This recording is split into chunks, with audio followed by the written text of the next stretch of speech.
Good morning. Thanks for taking the time during this very bitter rivalry week that we're in the midst of, but we appreciate you coming on today. Yeah, of course. Where's you guys red? I talked to Beanie Wells yesterday, and he was making sure to wear red on our podcast. Well, I mean, Tyvis, at least you got some Ohio State on there. I'm wearing my blue. I mean, first of all, it's scarlet, and you know that. And secondly, it's all military colors because we're all time ready for war. Yeah, that's the whole reason why I'm wearing this one, military, because it's wartime. I'm in a button down, so I guess I'm not ready for war. So, Jake, when you obviously, a lot of people around here are scarred because of last year's result.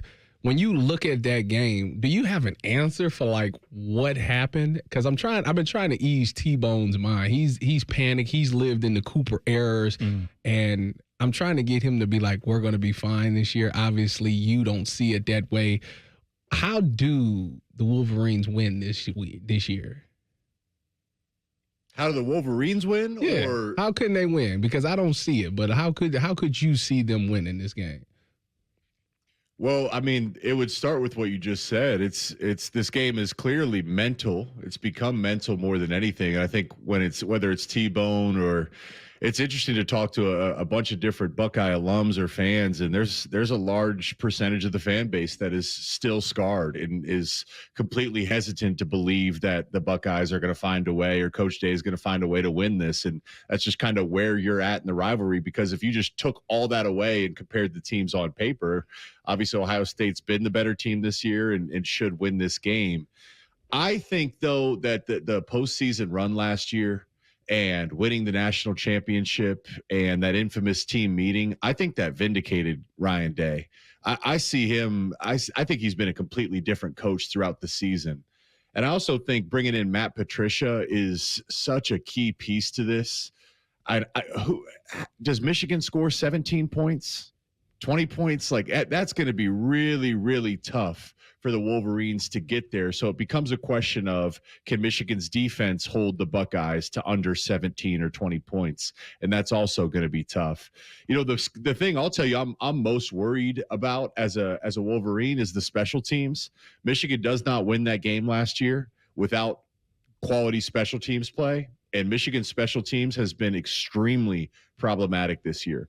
Very, very problematic. And if this is going to be a close game, like I think we can all see this being a close game, special teams is going to play a factor. Yeah. Missing field goals is something that that's more of a thing that I've come to expect under Ryan Day's tenure. So seeing Michigan special teams do that last week, that gives me a little hope as a Buckeye fan. Right, yeah, it's been all year, but I was locked in last week and I thought, I didn't expect this from Michigan. But, you know, a thing that I've learned with Michigan is that whenever I think, all right, every one of their running backs is hurt.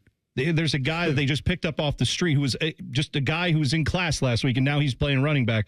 And that guy could easily go for over 100 yards. How is it that Michigan always seems to find someone like that who can frustrate Ohio State in this game when it comes to running the football?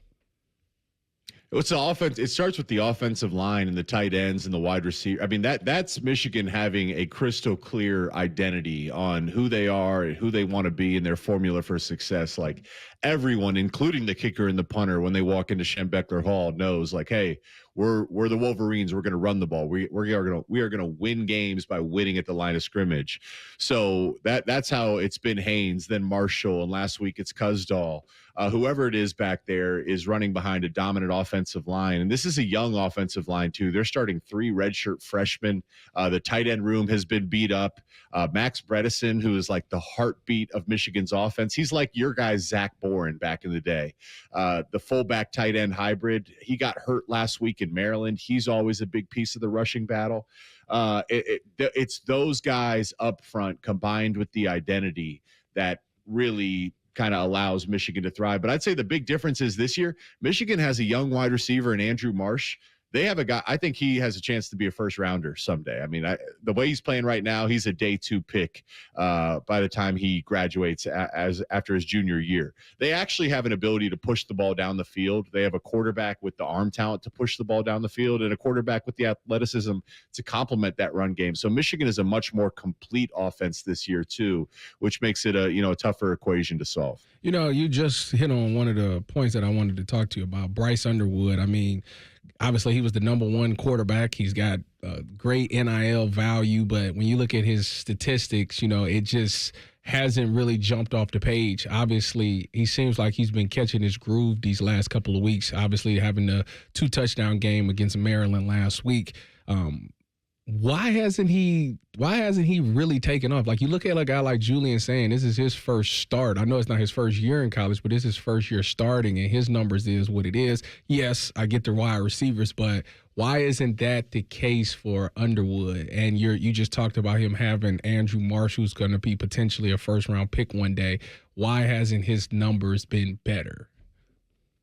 Well, it's, I don't think it's fair to ever compare Michigan quarterback numbers with Ohio State's quarterback numbers. And that's worked against Michigan too, because if you're a quarterback, I think you could do some anti-recruiting to Michigan, be like, why would a talented quarterback ever go up to Ann Arbor? You're not going to throw the ball.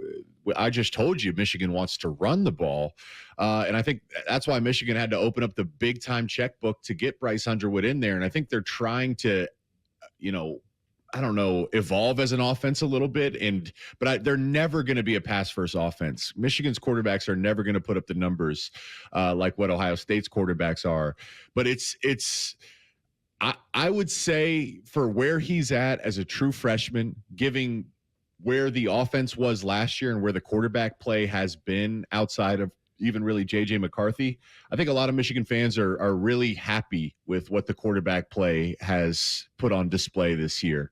And I think the best is yet to come. And the big test here is no one in Ann Arbor cares if he throws for 300 yards or 400 yards. They just want to win. They want to beat Ohio State, and they want to compete for championships. So it's less about stats when it comes to quarterback play. It's more about, can you get the win within the context of the identity as a team. But I do want to say this to go back to, you guys watch that Ohio State defense and Matt Patricia. There's going to be a chess match that is, for an 18-year-old, that is tough. And I can't wait to see how he handles this. Patricia, I mean, it's a 5 down front. It's a 4 down front. It's a 3 down front. It's a penny front. It's Arvell Reese at the defensive end. Caleb Downs lines up at nose. It's 3 DNs, 4 DNs, exotic coverages. It's all these things. And that, as a tight end, and for the viewers, like that, it's not just, hey, go block the guys in front of you. That completely changes our calls as an offensive line unit in the run game, in the pass game, in the protection game. If you're hot or not, I mean, you're really stressing the mind of a young quarterback in a young offense. I think Michigan, 3 redshirt freshmen on the O-line, a freshman quarterback. You're playing a freshman wide receiver. You're playing young running backs. You're playing young tight ends. This is a young offense. The mental test is the most important thing this weekend for the Wolverines. Jake, I got to say, this is some of the most intelligent breakdown of football we have had on this station in quite some time, which is why I know you were always destined to be a Buckeye. That's what we need. That's right. How we let you get away to Michigan, I will never understand. But I'm glad that you came on the air today, and we appreciate you taking the time. And obviously, we know you're a pride of Pick North, right? You're the Pick North guy. That's which right. Is got to represent that too. So thanks for taking the time. Go Bucks. And beat blue, and we Go blue. We'll talk next. Wait, so Hopefully, can we talk sometime not during this week? Because I would rather do that when we don't have to talk during Michigan week, like where we can actually talk some other college football. Because I would love that. Yeah, that would be great. But T-Bone, are you saying you're predicting Ohio State to lose, or you're just uneasy? Oh, I'm uneasy. I like Tyvis said, okay. I am a Cooper era guy. I grew up going to school and seeing the one kid in Michigan gear and going, ugh. I don't want to talk to his name was Marty McFarty at our school. That's what we call it. That was his nickname. And every year he would wear his Michigan gear. And the day after, never otherwise, just on that day after, we all had to see him. Ruin my day. You see, Jake, I don't fret. Yeah. Can I ask you one more thing, though? Yeah. Is there anything that this team could have done this year for that feeling to be removed? Or is it just you need to see a win for Ohio State for that feeling to be? No, it literally, the years where, I mean, I don't want to bring up every negative here for Michigan, but the late 2015, 2016, some of these games where it got out of hand, the next year I was like, but it could all fall apart this year. You never know. I never got over that. Oh, wow. Okay. So now having 4 in a row where hasn't happened, it's all of my PTSD is back from that. I got you. Yeah, it's bad. So, but thank you for giving me the perspective. That makes sense.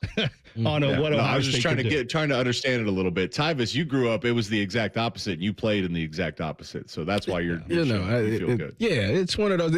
It's ran its course. Rivalries need a nice balance, and I think they've done a great job of balancing, getting some wins these last couple of years. But it's done now.